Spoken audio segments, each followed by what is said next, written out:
Saya sangat meminta dukungan dan juga partisipasi dari teman-teman semua. Harapannya apa yang saya lakukan 2019 sampai dengan saat ini tidak pernah berubah, tetap konsisten dan tetap membawa aspirasi masyarakat.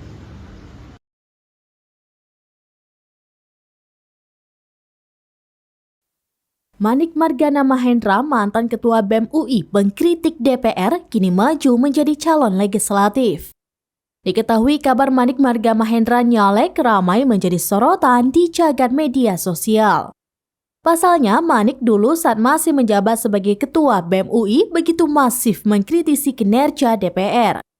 Kini ia justru mencalonkan diri alias nyalek DPRD DKI Jakarta. Adapun Manik dikabarkan maju menjadi caleg dari Partai Perindo. Melansir Tribunnews Wiki, berikut sepak terjang Manik Margana Mahendra saat masih menjabat sebagai Ketua BEM UI. Saat menjadi Ketua BEM FKM UI, Manik berfokus pada masalah sosial dan politik, terutama masalah kesehatan. Manik juga berfokus pada isu kontrol tembakau Indonesia. Ia bersama rekan-rekan sejawatnya aktif menolak RUU Pertembakauan yang dianggap menguntungkan industri tembakau Indonesia. Pada unggahannya di Instagram, Manik mendambakan masyarakat Indonesia yang bisa terbebas dari asap rokok. Ia juga aktif dalam kegiatan aksi mahasiswa, termasuk aksi yang viral dengan tagar Gejayan Memanggil yang dipelopori oleh mahasiswa dari berbagai daerah di Indonesia. Manik yang menjadi perwakilan dari BEM UI melayangkan mosi tak percaya pada DPR RI pada 24 September 2019 lalu.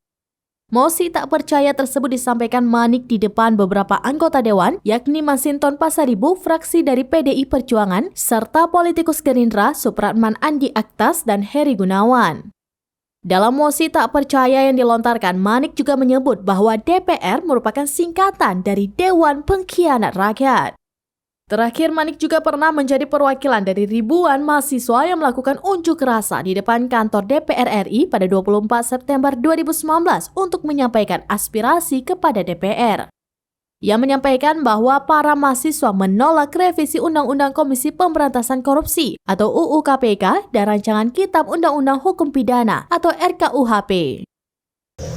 Tapi ya balik lagi, saya merasa bahwa penting untuk membawa aspirasi ini ke dalam dunia politik. Kita bisa melihat bagaimana Move Forward Party di Thailand, atau kita bisa melihat bagaimana Gabriel Boric berbicara, atau Alexandria Ocasio-Cortez. Ada banyak contoh-contoh yang kemudian bisa harapannya gitu ya, tetap merepresentasikan aspirasi masyarakat masuk ke dalam meja politik, sehingga tidak terputus aspirasi masyarakat di lapangan dengan apa yang dibahas di dalam meja politik.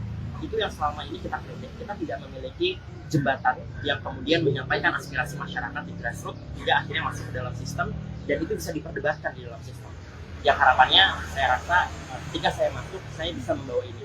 Saya sangat meminta dukungan dan juga partisipasi dari teman-teman semua. Harapannya apa yang saya lakukan 2019 sampai dengan saat ini tidak pernah berubah, tetap konsisten dan tetap membawa aspirasi masyarakat.